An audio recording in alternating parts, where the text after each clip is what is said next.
wafdi ballaaran oo hogaaminaya madaxweyne ku-xigeenka Jamhuuriyadda Soomaaliland Cabdiraxmaan Cabdilaahi Ismaaciil Saylici ayaa si ballaaran oo mug iyo miisaan leh loogu soo dhaweeyay magaalada madaxda gobolka Sanaag ee Cerigabo.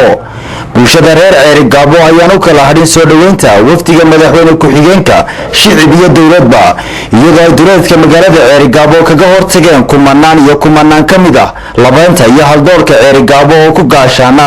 gaadiid tiro beelay iyo calanka Jamhuuriyadda Soomaaliland iyo waliba calanka muuqa dheer ee xisbiga kulmiye. waxaa markii ay wafdiga madaxweyne ku-xigeenka Soomaaliland soo gaareen madasha soo dhaweynta ee duleedka Cerigabo oo mid u gacan qaaday dadkii dhoobnaa goobta isagoo madaxweyne ku-xigeenku salaan sharaf kaasi oo kaliya ka tirsan ciidanka qaranka Jamhuuriyadda Soomaaliland. intaasi kadib waxaa loo soo galbiyay dhinaca gudaha magaalada Cerigabo iyadoo ay dariiqyada safnaayeen kumanaan kamid ah shacabka Cerigabo oo ay ka muuqatay shucuur qiiro wadaniyadeed xambaarsan iyo dareen gacaltooyo ay muujinayaan madaxweyne ku-xigeenka isla markaana ku dhawaaqay halku dhigyo ay ku muujinayaan taageerada xoogan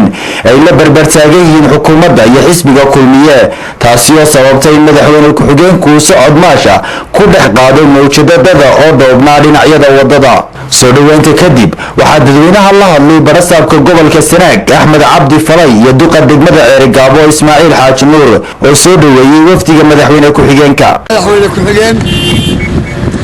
waxaa halkan maanta noo sharafa dhimashada aad noortimi degmada Cerigabo magaalada madaxda gobolka Sanaag waad naragtaa indhahaaga in diyaar ku tahay waxaan ku leeyahay madaxweyne soo dhawow waxaan halkan maanta aan ku soo dhaweynaynaa madaxweyne ku-xigeenka Jamhuuriyadda Soomaaliland mudane Cabdilaahi Ismaaciil Saylici iyo wafdiga ballaaran ee hogaaminayo ilaa iyo caasimadda ka yimi waxaan leenahay madaxweyne ku-xigeenka Soomaaliland Cabdiraxmaan Cabdilaahi Ismaaciil Saylici ayaa faahfaahin ka bixiyay ujeedada uu ku yimid gobolka Sanaag. waxaan ka fariinta uga marinayaa in aad iyo aad ugu mahadnaqay sida wanaagsan ee wadajir kale ee wadaniyada leh ay nagu soo dhaweeyeen magaalada Cerigabo aad iyo aad baan ugu mahadnaqayaa. marka labaad waxaan halkan u nimidnay ujeedada safarkay u tahay saad la socotiin waxaa bilaami doonta diiwaangelintii baa ka bilaami doonta gobolka Sanaag maalinta sabtida inuu soo socota bishan Julaay 16 tahay waxaan u soconaa in ummadda halkan degan gobolkani aan ku boorino kuna dhiirigelino sida nin walba xaqiisa dastuuriga u qaadan lahaa sida isku diiwaangelin lahaayeen sida si nabadgelyo ah ay hawshooda u qabsan lahaayeen yar iyo weynba ayaan u soconaa insha Allah.